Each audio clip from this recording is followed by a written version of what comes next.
Good morning everyone. आपका स्वागत है आपके अपने यूट्यूब चैनल लर्न विद प्रीत चौधरी में। आज की जो क्लास है, आज की क्लास में हमारे EORO का टेस्ट नंबर 14 होएगा। टेस्ट नंबर 14 होएगा। इससे पहले हमने है वो 13 टेस्ट है वो कर लिए हैं।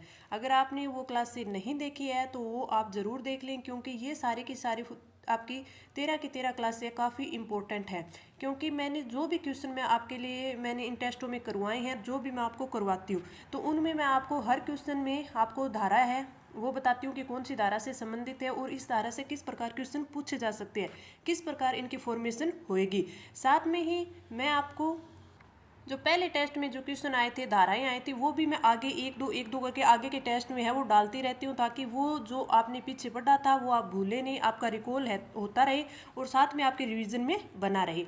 और मैंने अभी पिछले 2 टेस्टों से ये शुरू किया है कि जो आपके राजस्थान जीके है वो राजस्थान जीके पूरे राजस्थान जीके से क्वेश्चन ना लेके मैं या तो आपके कोई करंट में, आपके राजस्थान करंट में या इंडिया करंट में जो भी इंपॉर्टेंट, कुछ ज़्यादा इंपॉर्टेंट लगने वाला क्वेश्चन हो, या फिर आपके Rajasthan history, Rajasthan art and culture, इनमें ऐसे जो क्वेश्चन जो आपको जल्दी से याद नहीं होते, या फिर ऐसे क्वेश्चन जो हम पढ़ते हैं तो उस टाइम उस टॉपिक में छूट जाते हैं और वो काफ़ी इंपॉर्टेंट होते हैं और वो एग्जाम में आते ही आते हैं। तो इस प्रकार के क्वेश्चन भी मैं हर टेस्ट में आपके लिए 5-6 जरूर लेके आऊँगी।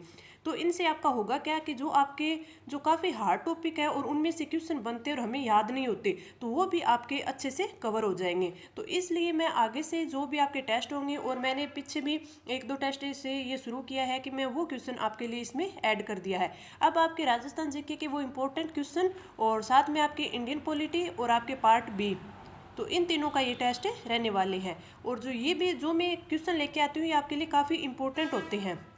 तो चलिए आज की क्लास है वो हम स्टार्ट करते हैं।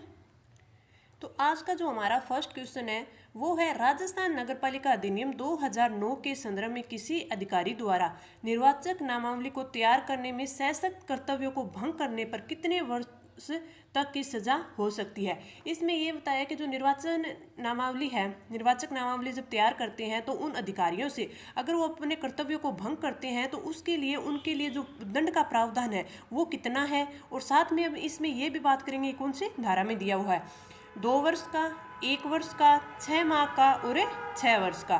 तो इसमें आपका जो राइट की जो आंसर होगा वो होगा आपका ऑप्शन ए, 2 वर्ष का। अब इसके बात करें तो ये आपके धारा 20 में दिया हुआ है, धारा 20 में दिया हुआ है। और धारा 20 में क्या दिया गया है कि निर्वाचक नामावली है वो तैयार करने के लिए जो सशक्त पदीय कर्तव्यों का भंग करते हैं, यानी कर्तव्यों का भंग। तो अगर ये कर्तव्यों का भंग करते हैं, जैसे मान लीजिए अगर कोई अधिकारी है, ठीक है, कोई अधिकारी होगा या जो कर्मचारी होगा जिनकी जो निर्वाचक नामावली तैयार करते हैं उस टाइम उनकी ड्यूटी होती है, तो निर्वाचक कार्य करते समय अपनी ड्यूटी से अगर वो लापरवाही करेंगे, ठीक है, अपनी ड्यूटी से वो लापरवाही करते हैं तो उन्हें दंड का प्रावधान है। दंड का प्रावधान है वो किस में है, धारा 20 में है। इसमें क्या दंड का प्रावधान है, एक तो सजा होगी। इसमें सजा कितनी होगी कि आपकी सजा 3 माह से 2 वर्ष तक की होगी, 3 माह से 2 वर्ष तक की होगी, 2 वर्ष। तो इसमें हमें ऑप्शन में है वो साल में दिया हुआ है, माह में, तो इसमें 3 माह का कहीं जिक्र नहीं हुआ है, इसमें 2 वर्ष दिया हुआ, तो हमारा राइट आंसर कौन सा हो जाएगा, 2 वर्ष हो जाएगा। अगर इसमें जुर्माने की बात करें, इसमें जुर्माना कितना लगता है, तो जुर्माने की बात करें तो इसमें जुर्माना है वो 1000 रुपये से 2000 रुपये का इसमें जुर्माना लगेगा, 1000 से 2000 रुपये का जुर्माना लगेगा। अब इसमें बात कर रहे हैं, एक छोटी सी इसमें बात है वो ध्यान करने की है, आप नोट लगाकर उसे लिख सकते हैं, याद रख सकते हैं। वो क्या होगी कि जो इसको दंड देंगे वो मतलब न्यायालय है वो खुद से नहीं देगा। ये नहीं होगा कि न्यायालय स्वयं से संज्ञान में ले लेगा और उसे दंड दे देगा, नहीं, न्यायालय वो तभी मतलब कोर्ट है वो तभी इसको दंड देगा जब आपके स्टेट इलेक्शन जो आपका कमीशन है, स्टेट इलेक्शन कमीशन, ठीक है, राज्य निर्वाचन आयोग, वो कहे, या फिर आपके मुख्य जो निर्वाचन अधिकारी है वो कहे, या जिस जिले में ये चुनाव हो रहे हैं उस जिले का जिला निर्वाचन अधिकारी है वो शिकायत कर दे, तो उपयुक्त के मतलब ये इन तीनों के कहने के पर ही है, जो आपका न्यायालय है, कोर्ट है, वो इन्हें दंड का प्रावधान करेगा, इन्हें दंड देगा। उपयुक्त के अलावा अन्य कोई भी इन पे विधिक कार्यवाही है वो लागू नहीं होगी, कोई भी विधि कार्यवाही इन पर लागू नहीं होगी। तो ये धारा आपके लिए काफ़ी इंपॉर्टेंट बन जाती है कि अपने कर्तव्यों का भंग करने पर दंड है वो कहाँ दिया गया है, धारा 20 में दिया गया है। कितना दिया गया है, 3 माह से 2 वर्ष का दिया गया है। जुर्माना आपसे पूछ ले तो जुर्माना है वो 1000 से 2000 रुपये का लगेगा। तो आपका राइट आंसर ऑप्शन ए। अब आगे बढ़ते हैं हमारा अगला क्वेश्चन है कि राजस्थान पशुपालन विभाग एवं जीव जंतु कल्याण बोर्ड द्वारा सर्वोदय दिवस कब मनाया जाता है। आपने देखा होगा कि हमारे एग्जाम में है, एक दो क्वेश्चन ऐसे आ जाते हैं कि उसमें पूछ लिया जाता है कि कौन सा डे है वो कब मनाया जाता है। तो यानी दिवस के एक क्वेश्चन है वो एक क्वेश्चन तो आता ही है। तो आप में ये पूछा जा सकता है क्योंकि ये हाल ही में गया है। तो सर्वोदय दिवस है वो कब बनाया जाता है, किसके द्वारा, पशुपालन विभाग और जीव जंतु कल्याण बोर्ड के द्वारा। 30 जनवरी, 2 फरवरी, 20 फरवरी और 23 मार्च। तो आपका राइट आंसर हो जाएगा ऑप्शन ए, 30 जनवरी को है वो सर्वोदय दिवस मनाया जाता है। तो राइट आंसर ऑप्शन ए। अब आगे बढ़ते हैं। हमारा अगला क्वेश्चन कि प्राय किसकी सलाह पर राज्य में राष्ट्रपति शासन लागू किया जाता है। मुख्यमंत्री की, लेजिस्लेटिव असेंबली की, गवर्नर की और उच्च न्यायालय के मुख्य न्यायाधीश की। तो राष्ट्रपति शासन है वो राज्य में लागू होगा, जैसे हमारे राजस्थान में लागू होगा। ठीक है, तो राज्य में जब भी राष्ट्रपति शासन लागू होता है तो वो राज्यपाल की सिफारिश पर, राज्यपाल के कहने पर यानी सलाह पर है वो राष्ट्रपति शासन लागू होता है। अब राजस्थान में लागू होएगा तो राजस्थान के राज्यपाल की सलाह पर है वो राष्ट्रपति शासन लगाएगा। तो इसका राइट आंसर हो जाएगा ऑप्शन सी, गवर्नर की सलाह पर। आगे बढ़ते हैं। हमारा नेक्स्ट क्वेश्चन कि नगरपालिका क्षेत्र में भूमिगत उपयोगिता के लिए नक्शे उपलब्ध करवाने की जिम्मेदारी किसकी है। हम जब भूमिगत उपयोगिता यानी भूमि की उपयोगिता करते हैं, जैसे कोई सीवरेज लाइन ले जानी हो या फिर नालियाँ हो, वर्षा जल की, गंदे जल की जो भी नालियाँ नीचे से निकालनी हो, तो उसके लिए जो नक्शे चाहिए होते हैं तो वो नक्शे वो कौन उपलब्ध करवाता है। मुख्य नगरपालिका अधिकारी, नगरपालिका अध्यक्ष, राज्य सरकार और नगरपालिका उपाध्यक्ष। तो आपका इसमें राइट आंसर कौन सा होगा, राइट आंसर होगा ऑप्शन ए, मुख्य नगरपालिका अधिकारी है, चाहे वो ईओ हो चाहे फिर वो आगे आयुक्त हो, वो है ये उपलब्ध करवाएगा, नक्शे उपलब्ध करवाएगा। तो राइट आंसर ऑप्शन ए होगा। तो अब इसकी बात करते हैं कि भूमिगत उपयोगिता के लिए जो नक्शे उपलब्ध करवाते हैं वो किस धारा में दिया गया है। तो जो आपके भूमिगत उपयोगिता के जो नक्शे होते हैं ये धारा 185 में दिए हुए हैं, धारा 185 में दिए हुए। उसमें क्या दिया गया है कि जो मुख्य नगरपालिका अधिकारी यानी ईओ, तो वो नगरपालिका में जितने भी समस्त भूमिगत उपयोगिताओं के लिए जो संपूर्ण नक्शे होंगे उनका सर्वेक्षण करेगा, सर्वेक्षण है वो करेगा। ठीक है, साथ में और क्या करेगा, रेखा चित्र हो गए, रेखा चित्र उनको और उनका वर्णन करेगा। फायर हाइडेंट्रस हो गए, ठीक है, फायर हाइडेंट्रस हो गए। साथ में और जो मल वहन मेन होल होता है, ठीक है, उनके उन सभी का मेंटेनेंस है यानी संरक्षण या संधारण, मेंटेनेंस वो करवाएगा। ठीक है, तो इन सभी का काम है वो करवाने का कौन करवाएगा, ईओ करवाएगा। साथ में ही इन्हें क्या और करना होता है, सूचना का जो अधिकार होता है उसके, सूचना का अधिकार अगर उसके तहत, सूचना का अधिकार उसके तहत अगर कोई इनसे जो नक्शे होते हैं उनकी जानकारी मांग लेता है, जानकारी है वो मांग लेता है तो इन्हें देनी पड़ती है। लेकिन किस मामलों में नहीं देगा, जो नियमों के अधीन और असंगत जानकारी मांग ले, ठीक है, असंगत जानकारी मांग ले तो वो नहीं देगा। क्यों नहीं देगा, क्योंकि संवेदनशील नक्शे है वो गोपनीय रखे जाते हैं। तो वो है ये सूचना के अधिकार के तहत अगर कोई मांग ले तो कुछ देने होते हैं लेकिन सारे के सारे देने नहीं होते। जैसे कोई संवेदनशील नक्शा है वो मांग लेता है यानी वो नियमों के अधीन असंगत जानकारी अगर कोई मांग ले तो वो नहीं देते। ठीक है, ये आप थोड़ा ध्यान रखिएगा कि जो अगर आपको पूछ भी ले कि सूचना के अधिकार के तहत है वो अगर नक्शों की जानकारी मांग ली जाती है तो वो कौन देता है और किस मामलों में नहीं देता, तो वो आपका मुख्य नगरपालिका अधिकारी यानी ईओ देता है। किस धारा में दिया हुआ है, धारा 185 में दिया हुआ है। अब हम आगे बढ़ते हैं। हमारा अगला क्वेश्चन है कि राजस्थान साहित्य अकादमी द्वारा महापुरुषों एवं साहित्यकारों के लेख से संबंधित कौन सी मासिक पत्रिका प्रकाशित की जाती है। तो इसमें आपसे पूछा गया कि राजस्थान साहित्य अकादमी द्वारा कौन सी जारी की जाती है, मधुमती, मुम्मल, ढोला मारू और रजवाड़ा। तो आपका राइट आंसर हो जाएगा ऑप्शन ए, मधुमती। ठीक है, आप है ना, ये टॉपिक होता है एक जो इस जिसमें कहीं ये पूछ ली जाती है कि कौन सी संस्था के द्वारा कौन सी आपकी जो पत्रिका है वो जारी की जाती है। तो ये 4-5 होती है, ये काफ़ी इंपॉर्टेंट होती है। ये मैं आपको अपने टेलीग्राम जो चैनल है उस पर प्रोवाइड करवा दूंगी, क्योंकि एक तो ये है जो मधुमती होती है, कुछ जो अपनी पंजाबी साहित्य अकादमी है उससे भी जारी होती है और 3-4 और होती है जो इंपॉर्टेंट होती है, तो वो मैं वहाँ आपको प्रोवाइड करवा दूंगी। इसका राइट आंसर है ऑप्शन ए होगा, मधुमती। आगे बढ़ते हैं। हमारा अगला क्वेश्चन है कि जब कोई विधेयक संसद के दोनों सदनों द्वारा पारित कर दिया गया है तो निम्नलिखित में से किसको उस विधेयक पर अनुमति रोकने का अधिकार प्राप्त है। राष्ट्रपति को, प्रधानमंत्री को, लोकसभा के अध्यक्ष को और राज्यसभा के सभापति को। तो इसका राइट आंसर होगा ऑप्शन ए, राष्ट्रपति को।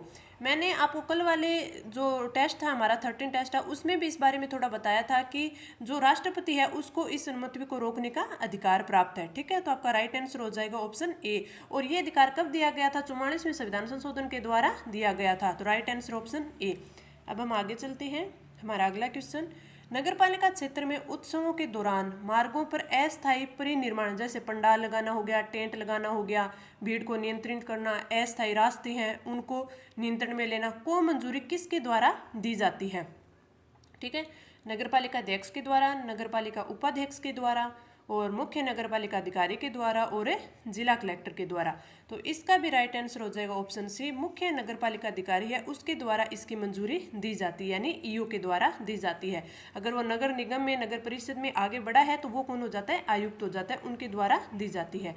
तो आपका इस क्वेश्चन का राइट आंसर ऑप्शन सी। अब अगर हम बात करें तो ये आपकी धारा 187 में दिया हुआ है, धारा 187, इसमें दिया गया है कि जो उत्सव के दौरान मार्गों पर अस्थायी निर्माण हो जाते हैं उनकी जो आपकी मंजूरी है वो कौन देता है? आपके मुख्य नगरपालिका अधिकारी देता है। अब इस धारा से एक क्वेश्चन और भी बन सकता है, वो कौन सा बन सकता है? जैसे आप देखिए कि जो मुख्य नगरपालिका अधिकारी होता है वो कोई त्यौहार हो गए, त्योहारों पर और उत्सव पर, जो ये उत्सवों पर, त्योहारों और उत्सवों पर अवसरों पर निर्धारित फीस के वो निर्धारित फीस करेगा और फीस एवं शर्तों पर सार्वजनिक स्थानों पर कोई पंडाल लगाना हो गया, टेंट लगाना हो गया, ये सारी है वो उसकी मंजूरी दे देगा। लेकिन किसी संरचना के अस्थायी निर्माण के लिए वो फीस लेगा और साथ में ही अनुमति देगा, अनुमति होगी वो भी लिखित में देगा। ठीक है, लिखित में जो अनुमति होगी उसको मंजूर कर देगा। लेकिन इसमें एक क्वेश्चन आपसे क्या पूछा जा सकता है कि इसके लिए है वो जो मुख्य नगरपालिका अधिकारी है वो परामर्श किससे लेता है? तो ये पूछा जा सकता है। तो ये परामर्श है ये यातायात प्रभारी पुलिस से लेता है, यातायात प्रभारी पुलिस से है जो ये अनुमति क्या परामर्श लेगा, पुलिस से ये परामर्श ले, अधिकारी के परामर्श के बाद ही अनुमति दी जाएगी। ठीक है, तो आपका राइट आंसर इस क्वेश्चन का ऑप्शन सी हो गया। अब हम आगे बढ़ते हैं। हमारा अगला क्वेश्चन हो जाएगा कि हाल ही में पश्चिमी राजस्थान उद्योग हस्तशिल्प उत्सव का आयोजन है वो किस शहर में किया गया? ये आपके करंट का क्वेश्चन है, तो आपसे पूछा जा सकता है कि पश्चिमी राजस्थान उद्योग हस्तशिल्प उत्सव का आयोजन किस शहर में किया गया था? जैसलमेर में, जोधपुर में, बीकानेर में और बाड़मेर में। तो आपका राइट आंसर हो जाएगा जोधपुर में। Right answer option B, Jodhpur. आगे बढ़ते हैं। हमारा नेक्स्ट क्वेश्चन, भारत के पूर्व राष्ट्रपतियों में से निम्नलिखित में से कौन बिहार का राज्यपाल रह चुका था? Doctor Rajendra Prasad, doctor Shankar Dayal Sharma, doctor Zakir Hussain, V V Giri. तो आपका right answer option C, doctor Zakir Hussain है वो पहले राष्ट्रपति से पहले है वो बिहार के राज्यपाल रह चुके थे। तो राइट आंसर ऑप्शन सी। अगला क्वेश्चन, राज्य की समस्त निर्वाचन नामावली जिनकी तैयारी, शुद्धि, पुनरीक्षण का पर्यवेक्षण है वो कौन करता है? नगरपालिका बोर्ड का अध्यक्ष, राज्य निर्वाचन आयोग और मुख्य निर्वाचन अधिकारी और जिला निर्वाचन अधिकारी।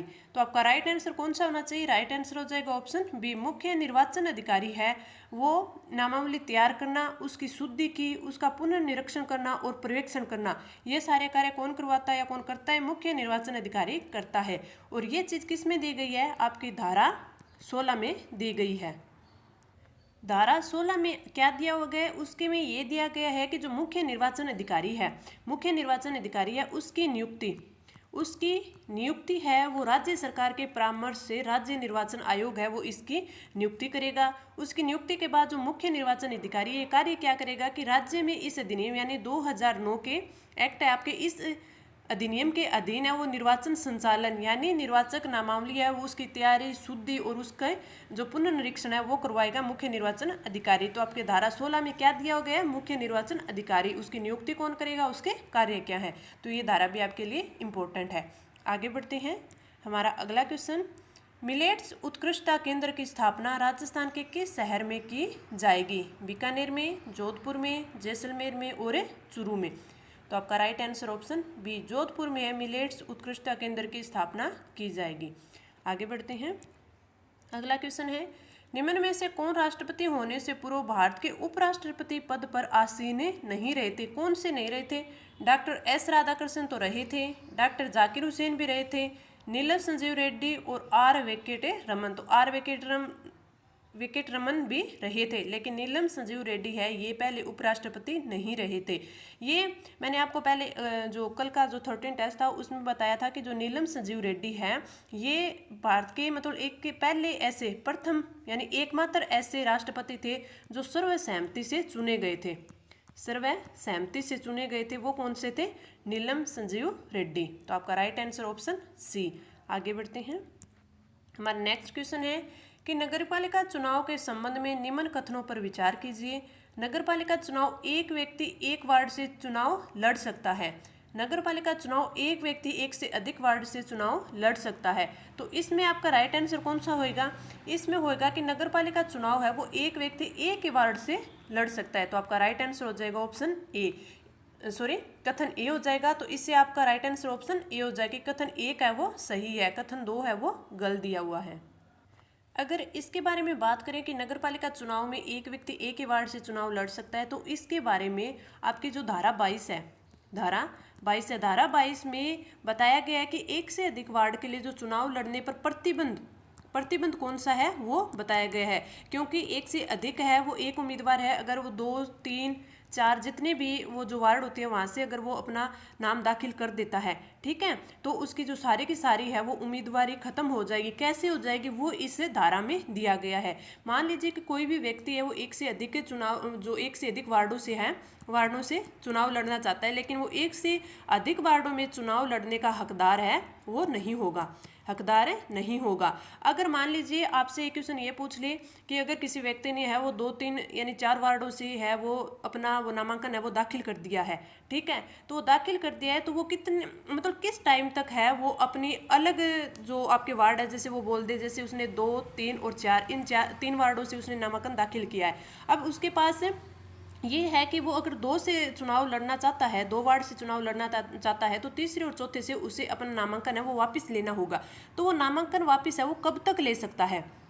ठीक है, ये होता है वो कब तक ले सकता है कि जैसे वो अपना नामांकन है उम्मीदवारी वापस लेने के लिए निर्धारित अंतिम तारीख होती है ना, जहाँ की इस तारीख तक जो नामांकन दाखिल किए जाते हैं, तो वो अंतिम तारीख के शाम के 3 PM यानी 3 बजे तक है उसे अपना इन 2 वार्डों से नामांकन है वो वापस लेना होगा, तभी वो इस 2 नंबर वार्ड से है वो चुनाव लड़ पाएगा। अगर वो तीनों में से ही अपना नाम वापस नहीं लेता है तो ये समझा जाएगा, भी किसी से नहीं लेता है तो ये समझा जाएगा कि उसने तीनों से ही अपना नाम वापस ले लिया है, यानी फिर वो तीनों में से किसी में भी चुनाव है वो नहीं लड़ पाएगा। ठीक है, वो ऐसे समझ लिया जाएगा कि उसने सभी स्थानों से अपनी उम्मीदवारी है वो वापस से ले ली है। तो एक व्यक्ति है वो एक वार्ड से ही चुनाव लड़ सकता है। अगर उसने 3-4 जैसे 4-5 वार्डों से वो नामांकन है वो दाखिल किया हुआ है, अगर वो अंतिम तारीख तक यानी अंतिम तारीख के 3 बजे तक अगर वो उससे नामांकन वापस नहीं लेता है तो सभी से वो ये समझा जाएगा कि उसने उम्मीदवारी वापस से ले ली है। तो इस क्वेश्चन का आपका राइट आंसर ऑप्शन ए। अब हम आगे बढ़ते हैं। हमारा अगला क्वेश्चन है कि हाल ही में राष्ट्रपति द्रौपदी मुर्मू द्वारा किस शहर में संविधान उद्यान का लोकार्पण किया गया? किस शहर में संविधान उद्यान? तो आपका राइट आंसर कौन सा होना चाहिए? जोधपुर, जयपुर, उदयपुर और अलवर। तो आपका right answer option B, Jaipur में संविधान उद्यान का लोकार्पण किया गया था। तो राइट आंसर ऑप्शन बी। आगे बढ़ते हैं। हमारा अगला क्वेश्चन है कि भारत के राष्ट्रपति को मिसाइल मैन की संज्ञा दी जाती है। तो ये सभी को याद है कि मिसाइल मैन है वो डॉक्टर APJ अब्दुल कलाम को कहा जाता है, उनको ये संज्ञा दी गई है। तो राइट आंसर ऑप्शन बी। आगे बढ़ते हैं। हमारा अगला क्वेश्चन है कि नगरपालिका के सदस्य के रूप में किसी व्यक्ति के निर्वाचन को प्रश्नगत करने वाली याचिका कितने समय के अंदर दायर की जा सकती है? 1 माह, 7 दिन, 15 दिन और 45 दिन। तो आपका राइट आंसर हो जाएगा ऑप्शन ए, 1 माह। 1 माह के अंदर है वो प्रश्नगत करने वाली याचिका है यानी निर्वाचन याचिका है वो दायर की जाती है। अगर निर्वाचन याचिका की बात करें कि ये किस धारा में दी गई है, तो ये धारा 31 में दी गई है। धारा 31 में दी गई है। इस धारा 31 में इसके बारे में क्या कहा गया वो भी हम डिटेल से देख लेते हैं। तो जो धारा 31 है उसमें क्या है, उसमें निर्वाचन याचिका है। उसमें निर्वाचन याचिका है। तो इसमें एक तो ये इम्पोर्टेंट है कि जो आपकी जो निर्वाचन याचिका है वो धारा 31 में दी गई है। अगर इसका टाइम पीरियड पूछ ले तो 1 माह यानी 30 दिन, 1 माह यानी 30 दिन। और मान लीजिए कि अगर कोई चुनाव में कोई भ्रष्ट आचरण होता है, क्योंकि भ्रष्ट आचरण के आधार पर ही आपकी जो निर्वाचन याचिका है वो लगती है। तो अगर आपसे ये भी पूछ ले कि भ्रष्ट आचरण है वो कौन सी धारा में दिया गया है, तो ये धारा 29 में दिया गया है। तो ये भी इंपॉर्टेंट है, धारा 29। अब चुनाव में कोई भ्रष्ट आचरण होता है तो धारा 29 के आधार पर है वो जिला न्यायालय में याचिका है वो लगाई जाती है। जिला न्यायालय में याचिका लगाई जा सकती है। ठीक है, लगाएगा कौन? कोई भी अगर नगर पालिका का सदस्य है तो वो ये याचिका है वो लगा सकता है। किस प्रकार लगाएगा कि नगर पालिका का जो सदस्य है वो निर्वाचन को जिला न्यायालय के समक्ष निर्वाचन की तारीख से 1 माह, मान लीजिए अगर निर्वाचक है वो 30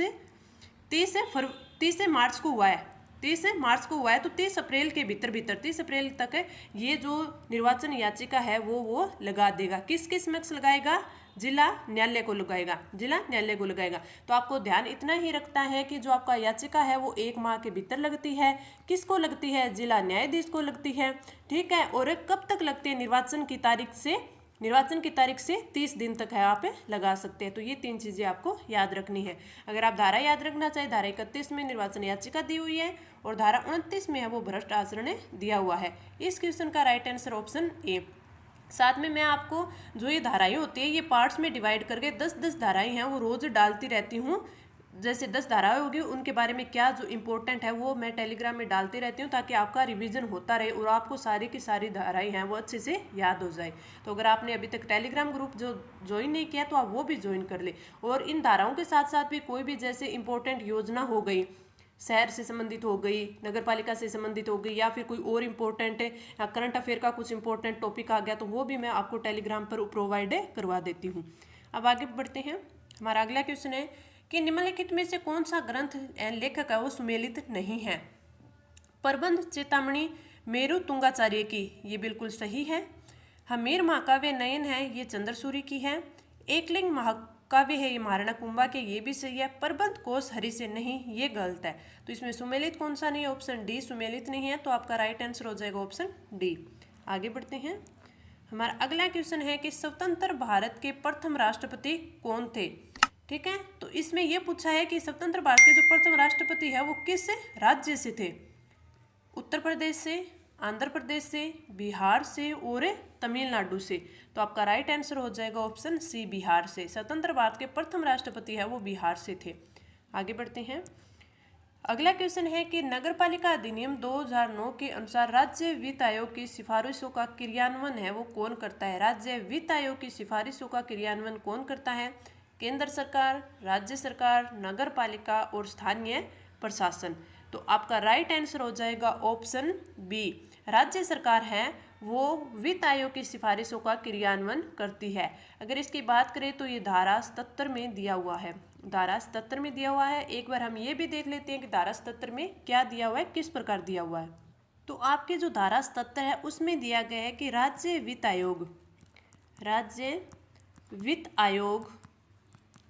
वित्त आयोग की सिफारिशों का क्रियान्वयन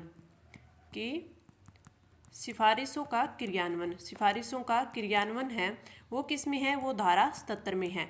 और आप ये याद रखना कि जो आपके अध्याय 5 है वो अध्याय है वो आपसे वित्त और निधि से संबंधित है, वित्त एवं निधि से संबंधित है। और ये अध्याय काफ़ी इंपॉर्टेंट है। अगर इसकी धाराओं की बात करें तो इसमें है वो 76 से लेकर 89A तक धाराएं दी गई हैं और ये काफ़ी इंपॉर्टेंट धाराएं हैं। तो आपको ये अध्याय पूरा का पूरा अच्छे से याद करना है। ठीक है, अब हम बात करें कि राज्य वित्त आयोग की सिफारिशों का क्रियान्वयन धारा 77 में दिया हुआ है। ठीक है, इसमें उन्होंने क्या कहा है कि राज्य सरकार है वो राज्य वित्त आयोग की सिफारिशों पर विचार करने के बाद क्या क्या करेगी कि जो आपके टैक्स हो गए, फीस हो गई, शुल्क हो गई, आपके टोल टैक्स हो गए, ठीक है, इनके सभी की जो शुद्ध आगामों का निर्धारण है, यानी जो ये किसको दे देगी? ये नगर पालिका को हस्तांतरण कर देगी। साथ में ही जो ये फीस, शुल्क, ये जो टोल टैक्स हो गई, इनका जो कार्यभार है वो नगर पालिका को पूरा दे देगी। ठीक है, तो ये किस में दिया गया? धारा 77 में दिया गया। और इस क्वेश्चन का राइट आंसर ऑप्शन बी। आगे बढ़ते हैं। हमारा अगला क्वेश्चन है वो है कि अगर किसी नगरपालिका का विघटन हो जाता है तो कितने समय के अंदर नई नगरपालिका के चुनाव करवाए जाएंगे। ठीक है, कितने में कराए जाएंगे, 1 माह में, 6 माह में, 3 माह में और 2 माह में। तो आपका राइट आंसर हो जाएगा ऑप्शन बी, 6 माह में है वो नई नगरपालिकाओं के चुनाव करवाए जाएंगे। और ये आपके धारा 7 में दिया हुआ है, धारा 7 में दिया हुआ है।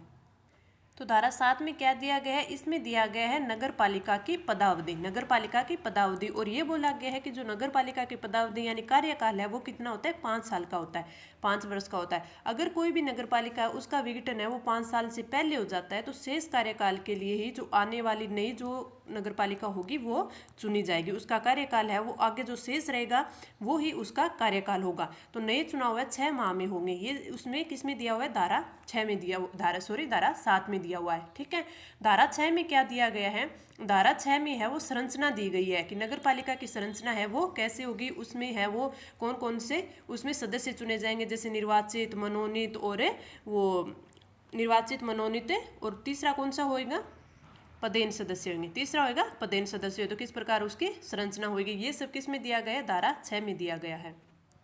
और धारा 5 की बात करें तो 5 में है उसका निगमन दिया हुआ है, उसका निगमन दिया गया है। ठीक है, अगर धारा 4 की बात करें तो 4 में जो राज्य सरकार है वो उपबंधों पर छूट देगी, उसको राज्य सरकार है वो नगरपालिका को उपबंध पर छूट देगी, ये किस में, धारा 4 में दिया गया है। धारा 5 में निगमन, धारा 6 में संरचना, धारा 7 में उसकी पदावधि। धारा 8 में क्या दिया गया है, धारा 8 में दिया गया है नगरपालिका का जो शासन है वो उसमें नगरपालिका में निहित होगा। धारा 9 में वार्डों का विभाजन और धारा 10 में क्या दिया गया है, वार्डों का निर्धारण। तो इस प्रकार आपको है ये धाराएं याद होनी चाहिए ताकि कोई भी क्वेश्चन पूछ ले आपका फटाक से सही हो जाए। तो आपका राइट आंसर ऑप्शन बी।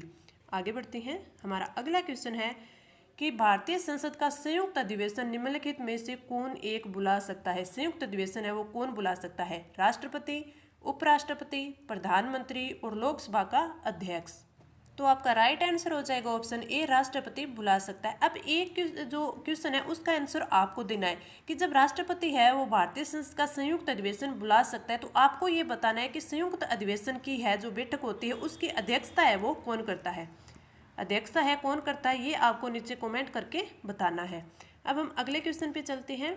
हमारा अगला क्वेश्चन है कि नगरपालिका में निम्न में से कौन सा राज्य निर्वाचन आयोग के कर्तव्यों का प्रत्यायोजन करता है, उप निर्वाचन आयुक्त, जिला निर्वाचन आयुक्त, मुख्य नगरपालिका अधिकारी और मुख्य निर्वाचन अधिकारी। तो आपका राइट आंसर कौन सा हो जाएगा, ऑप्शन ए, उप निर्वाचन आयुक्त। उप निर्वाचन आयुक्त है वो कर्तव्यों का प्रत्यायोजन करता है। और ये किस में दिया गया है, ये आपकी धारा 12 में दिया हुआ है। धारा 12 में दिया हुआ है कि राज्य निर्वाचन आयोग के कार्यों का प्रत्यायोजन है वो कौन करता है। तो उसका जो प्रत्यायोजन है वो कौन करता है, उप निर्वाचन आयुक्त करता है। और राज्य निर्वाचन आयोग द्वारा अपनी ओर से एक निर्वाचन आयुक्त होगा, यदि कोई हो तो ठीक है, ना हो तो राज्य निर्वाचन आयोग के जो सचिव होते हैं, राज्य निर्वाचन आयोग के सचिव द्वारा भी किया जाएगा, तो ये आपको थोड़ा ध्यान रखना है कि अगर उप निर्वाचन आयुक्त ना हो तो राज्य निर्वाचन आयोग के सचिव द्वारा भी किया जाएगा। और राज्य निर्वाचन आयोग के कर्तव्यों का प्रत्यायोजन है किस धारा में दिया गया है, धारा 12 में दिया हुआ है। Right answer option A. आगे बढ़ते हैं, हमारा अगला क्वेश्चन है कि भारतीय संविधान के किस अनुच्छेद के अंतर्गत किसी राज्य में राष्ट्रपति शासन लागू किया जा सकता है, कौन से अनुच्छेद के तहत किया जा सकता है, अनुच्छेद 370, अनुच्छेद 368, अनुच्छेद 356 और अनुच्छेद 352। तो आपका राइट आंसर हो जाएगा ऑप्शन सी, अनुच्छेद 356 के तहत है वो राष्ट्रपति शासन लागू किया जाता है। आगे बढ़ते हैं, हमारा अगला क्वेश्चन है कि भारत में राष्ट्रपति की मृत्यु, पद त्याग अथवा हटाए जाने पर पद में हुई रिक्ति को भरने की समय सीमा क्या है, 1 माह, 9 माह, 3 माह और 6 माह। तो आपका राइट आंसर क्या हो जाएगा, आपका राइट आंसर हो जाएगा ऑप्शन डी, 6 माह है वो भरने की समय सीमा है। और 6 माह क्या है, आपके नगर पालिका की जो नए चुनाव करवाने की जो समय सीमा है वो भी कितनी है, 6 माह के अंदर है वो आपके नए चुनाव होते हैं। और इस क्वेश्चन का भी राइट आंसर ऑप्शन डी। आगे बढ़ते हैं, हमारा अगला क्वेश्चन है कि निम्न में से किस अनुच्छेद के अंतर्गत भारत के राष्ट्रपति मूल अधिकारों के क्रियान्वयन को स्थगित कर सकते हैं, कौन से अनुच्छेद 20 व 21 के अतिरिक्त, यानी राष्ट्रपति मूल अधिकार है उनका कार्यान्वयन करते हैं यानी स्थगित करते हैं। तो 20 और 21 को नहीं कर सकते। उसके अलावा किसको कर सकते हैं? अनुच्छेद 358, अनुच्छेद 359, अनुच्छेद 13, अनुच्छेद 356। तो आपका राइट आंसर हो जाएगा ऑप्शन बी, अनुच्छेद 359 का है वो स्थगित कर सकते हैं। तो राइट आंसर हो जाएगा ऑप्शन बी। अब हम आगे बढ़ते हैं। हमारा नेक्स्ट क्वेश्चन है कि निम्न में से कौन सा असंगत है? राजेंद्र प्रसाद, राधा कृष्ण, जाकिर हुसैन और जवाहरलाल नेहरू। अब आपसे सीधा पूछे तो इसे देखें कि इसमें असंगत इसमें क्या पूछ लिया। तो अगर आप ध्यान से देखेंगे तो इनमें ये 3 है वो राष्ट्रपति दिए हुए हैं और ये हमारे पीएम थे। ठीक है, ये हमारे पीएम रह चुके थे और ये सारे राष्ट्रपति रहे हुए हैं। तो हमारा असंगत क्या हो गया? ऑप्शन डी हो गया। तो आपका राइट आंसर हो जाएगा ऑप्शन डी। ये सारे के सारे क्वेश्चन हैं वो मैंने आपको करवा दिए हैं। आपको क्लास कैसी लगी आप कमेंट करके नीचे ज़रूर बताएं। अच्छी लगी तो लाइक करें, शेयर करें और अपने फ्रेंड्स के साथ इसको शेयर करें। और अगर आपने अभी तक चैनल को सब्सक्राइब नहीं किया है तो आप सब्सक्राइब कर लें। तो इस क्लास में इतना ही। धन्यवाद।